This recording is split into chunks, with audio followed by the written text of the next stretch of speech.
adversity is your advantage. If you're watching this, if you're listening to this, if you're human, if you're breathing, part of the human condition is problems, is challenge, and it's adversity. Adversity is coming for you. It's already came for you. It's coming for you today, and it's coming for you tomorrow. That's just the fact of life. But you can take it one of two ways. You can cry about it. You can have the victim mentality. You can have the poor me mentality, or you can man up and realize, you know what? This is going to change me. This is going to better me. This is going to make me stronger. Remember, adversity is your advantage. Hey friends, welcome back to another amazing episode of the CEO Show with your host, yours truly, Bryce Henson, where we teach leadership, promote capitalism, and defend free speech. And today, my friends, is my 41st birthday. I cannot believe this guy looking at the mirror. And if you're younger than 40, you're going to be like, holy smokes, you are an old man. And if you're older than 40, you're probably thinking, you young kid. And that's just the, human experience we all go through about perspective. But all to say, as preparing this episode, I have officially, more than at this point, but lived 4 decades on this planet. So I wanted to impart 4 lessons that I've learned in each of my decades that can help you along your journey. So that's going to be the spirit, my birthday gift to you. So hopefully that sounds like a plan. And we're going to get right to it. So lesson number 1, my friends, no one is coming to save you. You must save yourself. And the time is not yesterday. It's not tomorrow. It is now. And it seems so trite, but it's true. And I learned this at a very young age in decade 1 of my life. I was 8 years old when I learned this very valuable but very tough lesson. And it was a quote-unquote blessing disguised as a tragedy. And taking a step back, my mother is an amazing person. I love her dearly, and she's just the salt of the earth lady who's added so much value to myself, my family, my siblings, and the world's life for that matter.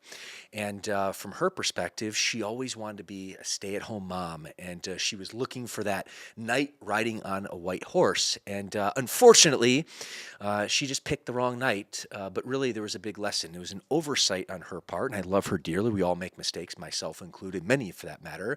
But really, when I look back at that particular situation, she was looking for someone to save her, to really take care of her long term. And of course, she was going to hold her end of the bargain. But what I learned going through that process is the fact is maybe you have a wealthy spouse, maybe you have a trust fund, but you never know when either of those are going to run out. So at the end of the day, you must be self-reliant. Now, you might be asking, okay, what came about? How did this happen? I'm going to give you the story. And growing up, my first decade of life was very volatile at that. And the reason, it wasn't because of my mother. My father was a drug addict, addicted to alcohol and gambling, which didn't really make for a fun family, growing up environment. And it was very volatile at that. My father I don't think he was actually a bad guy. I think he was a good guy. He just unfortunately wasn't able to come to terms and take ownership for his life. And unfortunately, the addiction he succumbed to. And in my life, a lot of times he was away, but as I grew a little bit older, when I was 6, 7, 8 years old, starting to remember, I remember my parents' relationship being very volatile whenever my father was home. And a lot of times there was drugs and alcohol involved, and verbal arguments, came out. Unfortunately, my mom was verbally abused, and that went on for a period of time. But it wasn't until, late one night in August of 1991 when things changed. And my father liked to drink alcohol, he liked to do drugs and gamble, and would go out on these benders, if you will, and drink alcohol and gamble some money away. And this was like one of those weekends. And he was out for a few days, and he came back, and unfortunately he was intoxicated, he was inebriated, he wasn't thinking clearly, and unfortunately he had gambled a few $1,000s away of money, which is a lot of money, and specifically, 30 years ago at this period of time, was a ton of money, especially for our family. So an argument broke out because my mom was trying to take care of the family, being a responsible person, but this time the situation took a really dark turn, and the verbal argument turned physical. And before you know it, my mom was pinned down on her back, and my father was strangling her, choking her while she was gasping for air. And with her life flashing before her eyes, my brother and I were not in the house at the time, and she actually thought her life was going to end, as I recount and hear the story from her. And by the grace of God, my sister, hearing the commotion, who's only a toddler at the time, heard the commotion, walked in the room, and my father, who was intoxicated and inebriated, was distracted by my sister who walked in the room, and thankfully my mom slipped his grip.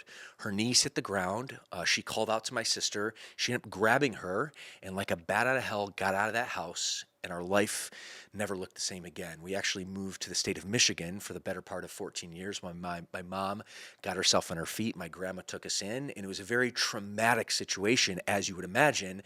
And it's interesting. On one hand, it was a very good situation to get us out of that particular really bad situation.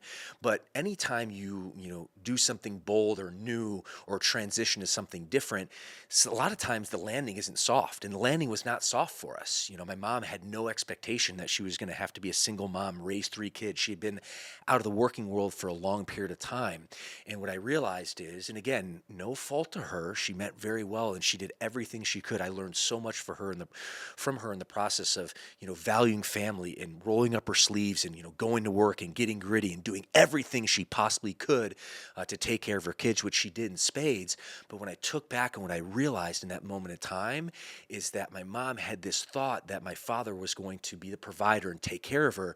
And the reality of this situation, maybe that could have happened if the situation was better, but I learned at a very young age from that moment in time, no one's coming to save you. You must save yourself. And my friends, the time is now. And that's a hard message. That can be a cold message, but that is a message that has served me well. And, very shortly thereafter, I started my working career, if you can believe. At age 11, I enrolled myself to learn how to be a soccer referee. In the state of Michigan, you could go to school to be a soccer referee at 11. You could actually start refereeing soccer at age 12, which is 2 years before the normal work age.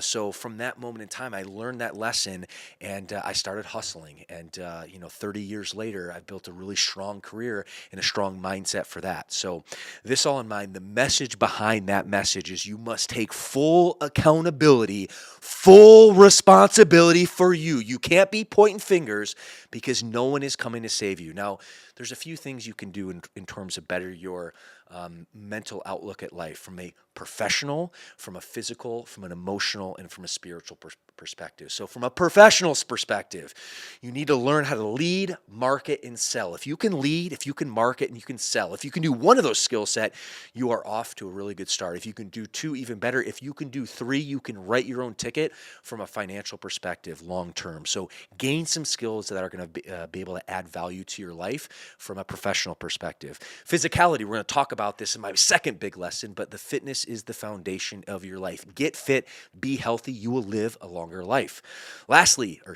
Thirdly, emotionally. At the end of the day, emotional intelligence is so important. You need to continue to develop your emotional IQ. And interestingly, being the CEO of an 8-figure fitness brand, I would say probably one of the biggest skill sets I have and I continue to develop is my ability to increase my emotional EQ. Because guess what? Life happens fast. There's a lot of things that, create a roller coaster of emotions, which can, leave someone rattled. And I think there's a lot of ways you can increase your emotional output, but one of them is joining a community or a tribe. And, I take a look at my business career. The businesses that I've launched and have grown have all been community-based. Fit Body Bootcamp is an example. Fastest growing indoor fitness franchise on the planet is community-based. Yes, we get our clients on an individual level, fitness and fat loss results, but the power of the community really helps everyone involved because we are social beings that rely on each other for emotional support. And, another example of that is the Legacy Tribe Coaching Group, where Bedros Keuilian, Jay Redmond, my 2 business partners, we launched that. Again, it gives fitness, fat loss, professional, results to our tribe to increase their level of income, impact, and legacy. But more than that, it's done in a group setting because from a group, we're stronger together and you can glean more support emotionally. So that's a big call to action and a tactical element to help you on your journey. And then lastly, and this is something in my now going to be 5th decade that I'm going to spend more time on, which is my spiritual journey. So, understanding there's a higher power and really tapping into my spirituality. These are all things that you can do and that I'm doing and you can do to better your lot in life, better your mentality. So that way you have a full understanding, you can execute your life and live on your terms, which is really putting a bow on my lesson number 1 for you. So again, remember that no one is coming to save you. You must save yourself. And my friend, the time is now. That is lesson number 1.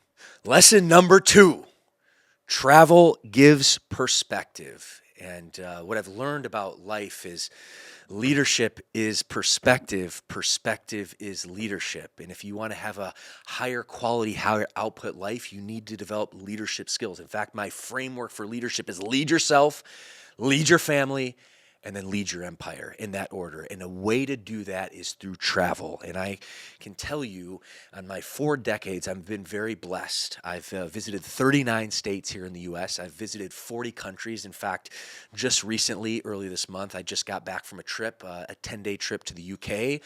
For a dear friend of mine's wedding named Matt Johns, his beautiful wife, Charlotte. They got married in a little place called Taunton, England, about 2-hour train ride from London. It was a beautiful ceremony, just an incredible experience. And that travel has enriched my life. And I also think it's a really good element to understand that you need to be a tourist when you travel, because that's important. You need to see the sights. We saw, the London Eye and Big Ben. That was all really great. But also, too, being not only just a tourist, being a traveler. And what I mean by that is connecting with the culture, really connecting with the people, understanding how people live. The cultural element is huge. It gives you so much perspective. And one thing I absolutely loved about the experience is, we were there. They got married. Actually, it was the end of June, June 22nd, the longest day of the year, just after the summer solstice. So the sun went down at 11 o'clock at night. It was absolutely magical. It was an 11-hour celebration. And when I looked around, there were 2 well-traveled Americans, 2 Frenchmen, 1 Brazilian, and 150 Brits. Off the beaten path, in the mix, just really understanding the culture, building relationships, and getting a good, deep perspective at life. And it just filled my cup. And that's what travel does. I'll give you another example. And actually, the foundational story that I learned in my 2nd decade of life was, back fast forward or rewind the clock to 2004. And I was entering my senior year at Michigan State. And as I just articulated, the latter 14 years of my life after we escaped from Georgia, escaped from my father's grasp, and lived in the state of Michigan with my grandma for that period of 14 months, it was a rocky landing. And that decade was very rocky. We used to run out of money before we used to run out of month. And maybe if you're listening and watching this, you can relate to that. So it was very stressful, very anxiety ridden for first world standards. And I always say this because first world standards are very different than third world standards. I didn't have that understanding until I had proper perspective when I started traveling into my late teens, 20s, 30s, and now 40s. But in any case, as I was, finishing my junior year, going to my senior year at school, I hadn't traveled much in that 14-year clip. Money was tight, didn't have the opportunity to do so. But Michigan State had a big, robust study abroad program. In fact, the biggest public university study abroad program in the country. So they really promote it hard. And being very candid, I had no interest in going study abroad, but as I enrolled in my freshman year at university, one of my buddies, who was a year older than me, went to the same high school, so poured into me a little bit, took me under his wing. He studied abroad in Thailand, in Bangkok, Thailand. It absolutely changed his life. So from the very beginning, he was kind of in my ear, and I didn't take any action up until going into my senior year. So he finally convinced me to go to study abroad career fair, and at that period of time, I only had a less than a year left, so I had very limited credits that I could take. But I went and with an open mind and went to the different booths to understand the different study abroad programs they were offering. And when I concluded, there was only 3 programs that would fit the bill. The first 2 programs were Greece and Argentina, and the third program was a new program called Study Abroad in Asia, which was a very new program brought to us by a Chinese professor that studied at Michigan State, and it was going to attack 3 different countries, Tokyo, Japan, Hong Kong, China, and Singapore. And when I looked at the different study abroad program offerings, looking at Argentina and Greece, for me, I thought it was a slam dunk. I'm going to Greece, and my second choice would be Argentina. But as I looked into the programs, there was a little complexity, and the problem is that those particular programs, in order to enroll for the program, I had to take double the course load than I actually needed to graduate, and which would mean I had to invest a few $1,000s more, which is a lot of money now, and it was a small fortune for me when I was going into my senior year in college. So from a prudent perspective, I just didn't see the value, or couldn't come to terms with investing a few $1,000s more to get extra credits that I didn't need. So I looked at the third program, which was the study abroad program in Asia, and truth be told, I was not that interested in it. But I'll never forget, I went to a fraternity party, because I joined a fraternity as a frat boy, did all the experience and all that. And one of the evenings, I had a chat with my buddy Charlie, and he had been well traveled. His parents were affluent, and he had been, across different countries in the world. And when I was explaining to him, my predicament, my opportunity, but also my challenge, he said, "Bryce, well, can you imagine and ever vision yourself going to Greece or Argentina?" And I was like, "Absolutely." He's like, "Okay, well, what about Asia?" And I took a step back, and I was like, no, I don't actually foresee myself ever having interest to go to Japan, Hong Kong, China, or Singapore. And he's like, "Bryce, that's exactly what you need to do because you want to be able to see that, experience and that, give yourself some different perspective." And while I was initially hesitant from that conversation, something changed in me. And I was like, you know what? He's absolutely right. So I did something bold. In May of 2004, I decided to enroll in the program. I put myself on a flight to Tokyo, Japan. And I can tell you, my friends, I've never seen the world again the same. So, my friend, that was a foundational experience to my life that opened up a new world. I can remember vividly when I show up to Tokyo, Japan, and granted, it's a first world country, but first time leaving the country, the United States of America, automatically becoming illiterate because I don't speak, read, or write Japanese. It was literally like I showed up on Mars the first time. And now, of course, my perspective has changed. I've been to 39 other countries, as I just articulated earlier. So I've seen a lot more, but that experience just rocked my soul, and it gave me so much inspiration, perspective that I'll never see the things in life again. And it actually inspired me to continue on my travels so that I can unlock, different aspects of my life. I can unlock different experiences. I can have a very rich life. And really that's what it comes down to is having a rich life. And when I, take away the story and the big value, here are the three big benefits that I see in terms of travel in order to give you better perspective so you can be a better leader. Number one, there's a dichotomy in travel. It humbles you first and foremost, while at the same time giving you a massive amount of confidence. It humbles you because you realize, oh, wow, there's a lot more than just me, this egocentric life that we all live. On the flip side, it gives you confidence because if you can do this, if you can explore there, then where else can't you go? And I think that dichotomy is absolutely beautiful. The second thing it does is it forces you to adapt. And if you think about it, life, human nature, the nature of life on this planet, the biggest advantage of species is the ability to adapt. And humans, we've been able to adapt very well. In the grand scheme of things, our intelligence and our ability to work together has been two foundational reasons why we've been successful as a species. But the third aspect is our ability to adapt, and that is so important. So by you traveling, you learn the skills and you acquire a skill set to be able to be adaptable in life, in business, which will take you very far in life long term. And then lastly, again, just to drive this point home, it gives you perspective, which allows you to lead yourself better. It also will enrich your life. So, my friends, travel is the biggest thing that I can probably recommend from a very easy way to kind of get the leadership muscle going that I highly encourage you to explore. So that's my lesson number 2. As I want to transition now to my third lesson, which I learned this in my third decade of life, which is this: fitness is the foundation. And I say this, interestingly enough, as a CEO of an 8-figure international fitness franchise. In my youth, for the first 2 decades of my life, the CEO that you're looking at right now was broke and was out of shape. In fact, I used to joke around, I still do to this day, that I was allergic to lifting weights for the first 2 decades of my life, and fast food was the staple of my diet. So it means if I can make a change, it means you certainly can, and you are more capable than you think. And how this story kind of came to be is, again, growing up the later part in the Midwest, great place, amazing salt of the earth people, but I think we can all agree it's not the fitness capital of the world. And especially when you come, from a situation like me, for first world standards, humble beginnings, run out of money before you run out of a month.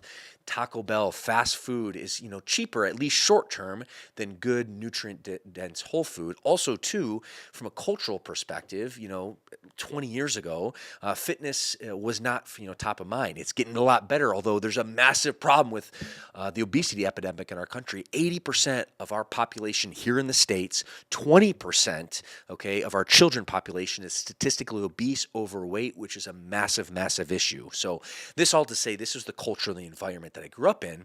And that changed when I moved out to Southern California. Although the first 2 years, I had more dark days than good, especially living in Los Angeles, which has amazing aspects to it, but it also can be the plastic capital of the world. So in my first 2 years, especially not having energy, confidence, enthusiasm, and not having fitness in my life, I had more dark days than good. But that changed. And that changed because one of my dear friends to this day, my first fitness mentor, his name was Adam, moved out west. And he introduced me to circuit training, lifting weights, clean nutrition, but most importantly, coaching and accountability. And I ended up going on a fitness challenge with him. It was a 90-day, 12-week challenge to start, which ended up being 2 years of training together, living together, and really hyper-focused over 6 months. I absolutely changed my physique. I dropped 20 pounds of body fat. I put 20 pounds of lean muscle. But way more important than that, fitness, the foundation, it changed my life. I went from the least performing sales rep in the company all the way to the highest performing sales rep in my company because of the energy, the clarity, the enthusiasm, the vibrancy that fitness gave me. So when I take a look back at my journey through the 4 decades I've lived on this planet, lesson number 3, which I learned in my 3rd decade on this planet, is that fitness is the foundation for strong leadership of yourself, which leads to strong leadership of your family, which then leads strong leadership to your empire, organization, or the community that you can serve. And when I break it down, here are the 2 biggest benefits that I see with fitness. Number 1, just to reiterate that point, is the essence of self-leadership. You can only lead others to the level of discipline and level of fitness that you can lead yourself. First and foremost, mic drop. It is self-leadership to a T. The second biggest value is it creates more discipline, it creates confidence, and it creates mental clarity. And in fact, what happens with fitness is when you make a promise to yourself, I'm going to work out, I'm going to get in good shape, and then you keep that promise, what happens is you develop self-trust. And all self-confidence is self-trust. So if you want to be a better leader, if you want to be more confident, if you want to carry yourself better, you have to learn the lesson that I learned in decade 3 in this planet. Fitness is the foundation, my dude. That's what it comes down to. So this all said, as we transition to decade number 4, and my last leadership lesson to close out today's episode is this, and it's really my leadership philosophy. Adversity is your advantage. My friends, adversity is your advantage. And guess what? If you're watching this, if you're listening to this, if you're human, if you're breathing, part of the human condition is problems, is challenge, and it's adversity. Adversity is coming for you. It's already came for you. It's coming for you today, and it's coming for you tomorrow. That's the fact of life.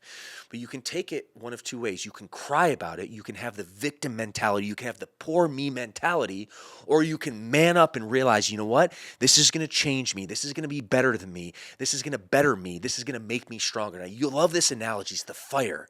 You see a brush fire, and all of a sudden, if you have debris and gasoline and all these objects thrown in the fire, do you think the fire, which actually in this particular environment represents the challenges and the adversity of life, do you think the fire cries and complains and says, poor me, all these challenges and adversity? No, the fire does not do that. The fire says, give me that brush, give me that gasoline, give me that debris. I'm going to become bigger, I'm going to become bolder, and I'm going to become stronger. My friends, this is the message for you. And I learned this lesson through the worst experience of my life. And I shared with you at the very beginning, lesson number 1, no one's coming to save you. And the reason I learned that lesson is watching my mother and my father's relationship and the dynamic. And I shared with you, my father is an addict, struggled from addiction to gambling, alcohol, and drugs. So as you can imagine, it was a very humbling moment in time to realize in my 4th decade of life that I too had the genetic composition, that I too was an addict and an alcoholic. And for me, I had a hard time realizing this. And the reason that was is when I thought of an alcoholic, okay, I certainly watched my father in my youth. I also, saw people that didn't have jobs, that were homeless, that suffered massively from addiction, that used to drink, alcohol or drink alcohol daily under a bridge or a brown paper bag. Certainly, there are many alcoholics in that category, many acts in that category, but alcoholism and addiction is a spectrum. It's not yes or no. It's to what degree are you? And for me, I was a very high-functioning alcoholic. I'd always get my work done. I'd execute very well. My friend Craig Ballantyne's talks about the terminology binge drinker, and I was a binge drinker. So on the weekends, I'd let my hair loose, if you will, and one drink would turn to two, turn to three. And what I realized is the way my body metabolizes alcohol. I genuinely didn't know this at the time, but I do believe this. I was born alcoholic. When I drink a little bit of alcohol, I develop a craving, kind of like a normal person. When you have a little bit of sugar, you have a craving for more. Well, for me, and less than 10% of the population are about that.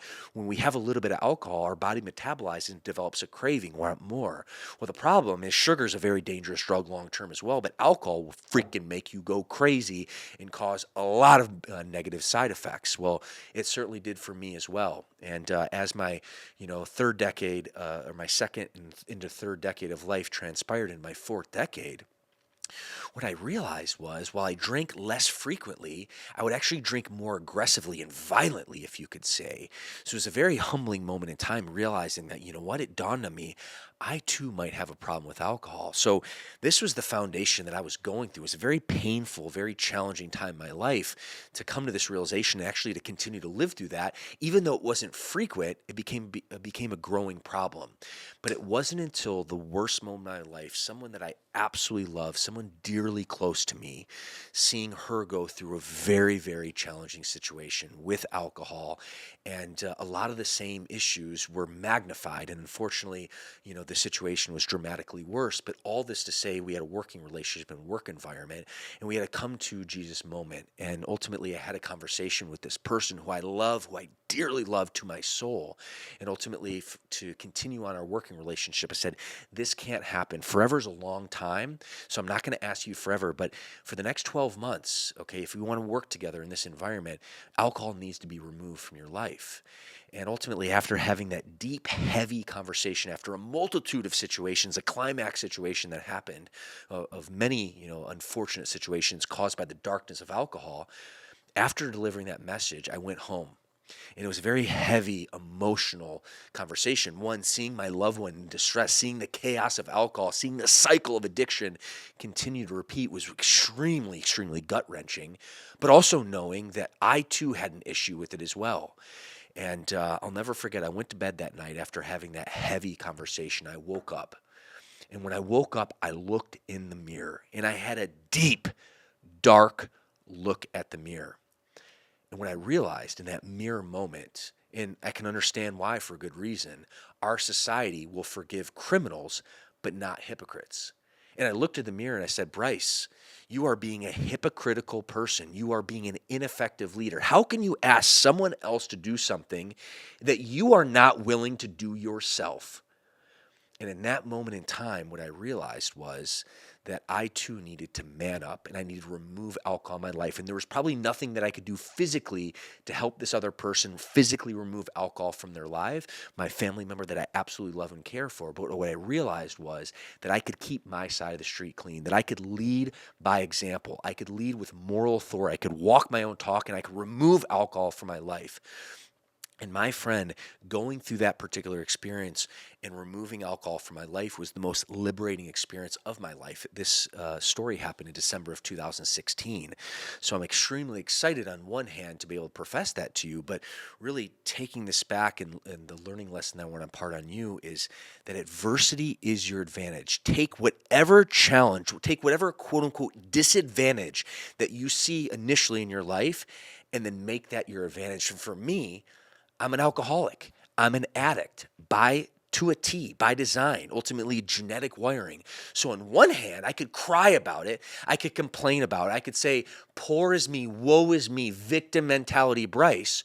Or I could take a step back and say, yes, I am an addict, factory installed genetically. This is just how I am wired.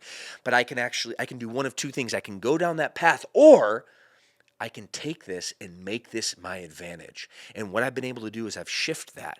And now the way I show up to work, I have the ability to lock onto something very long term, like an addict. From a workout perspective, I work out 360 days a year. Now, if you're listening and saying, Bryce, you overtrain, well, hey, you might be right. But at the end of the day, I have a high level of fitness. I have the high level of overcoming pain as that quotient. And I'll give you another example from my fitness perspective. I cold plunge every day that I'm at my house people are like, you're crazy. My wife, Tatiana, is like, you are freaking crazy, Bryce. How do you do this? You wake up at 4 o'clock, you work out at 4:45, you get in the cold plunge at 5:30 every single day. Well, I can tell you, it has so much benefits in my life. And the reason that is my disadvantage, my alcohol, my addictive mind, I've just channeled to the positive. And this is the reason I'm able to lead myself. I'm able to lead my family. I'm able to lead a fitness empire. I can lock on long term because I've taken my disadvantage, my alcoholism, my addiction, if you will, and now I've turned into a superpower. I've turned into advantage. And I would not be proclaiming this on my podcast today without this particular experience. So, my friends, hopefully that fires you up. Hopefully that gives you some, tangible takeaways, and you can take the four lessons in my 4 decades of life and turn them to your value. And with all that said, my friends, I got 2 extra bonuses for you. Number 1, I have a bonus lesson, and actually number 2, I have a bonus resource for you. We talked a lot about leadership today, and I decided, I want to continue to add value, so I decided to create a free leadership course for you, because leadership is always the problem. It's always the solution. So if you want free resources to continue to level up your leadership, I'd highly encourage you to go to brycehenson.com/leadership, and that way you can access that. But with all that said, I want to come with a giving hand and give you one more bonus lesson, if you will. My 5th lesson, which ultimately will help you on your journey, is this. My bonus lesson for you today on my birthday as a gift for you is this. Lesson number 5, sprout where you're planted. At the end of the day, do what you can with what you have. And interestingly enough, I've looked at this in many parts of my life, and I still hear this from, coaching clients, businesses, franchise partners at times, and saying, well, Bryce, I don't have the resource, I don't have the assets. Do what you can with what you had. Take a step back and realize that even though it seems like maybe you're going through adversity and challenge, over the course of time, hundreds of thousands of years, or thousands of years, 100,000 years of human evolution is this. If you could ask human nature from the dawn of time, what would be the best time to be alive? My call to action would be, this would be it. My friend, the stars of life, the green lights of life are never going to align to your they're never going to fully align. At the end of the day, this is the opportunity you have. You might be short on resources, but at the end of the day, you have to do what you can with what you have. And if you have that mentality, you understand that yesterday's not the day, tomorrow's not promised, the time is now. And that, my friend, is the message that I want to impart with you. Do what you can with what you had. Sprout where you're planted. You have more resources. You have more opportunity than you can possibly think of right now if you change your perspective and understand that. So that's my bonus for you today. Hopefully you got a ton of value. On my birthday for you, 4 lessons, actually a 5th lesson.